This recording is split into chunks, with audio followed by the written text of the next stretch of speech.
የብዙ ዲዛይነሮች ጥያቄ ቆይ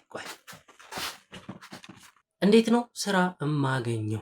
አታገኝም። አንተ አታገኝም። ይሄን ካላደረክ ጭራሽ ነው የማታገኝ። ለምን እንዳልኩ ልንገር።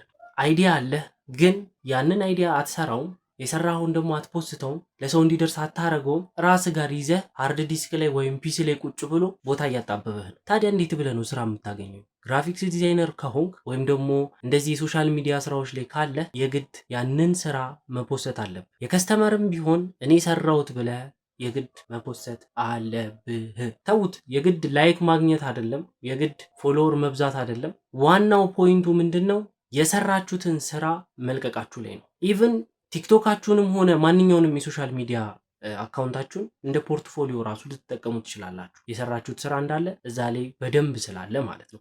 ስለዚህ አሁኑኑ ይሄንን ስክሮል ማድረጉን ተወውና ያንተን ፋይል ፖስት አድርገው። ከመሄድ በፊት ግን ይህን ቪዲዮ ላይክ አድርግ፣ ፎሎ ማድረግን እንዳትረሳ። ካልሆነ ደግሞ ፌቨራይት ውስጥ አድርገው ለጓደኛም ላክለት፣ እሱም ተነስቶ ይፖስት። ይመቻችሁ። የእናንተ ስራ ላይ እንገናኝ። ስራችሁንም ደግሞ ሼር አድርጉልን። ፒስ። ይመቻችሁ።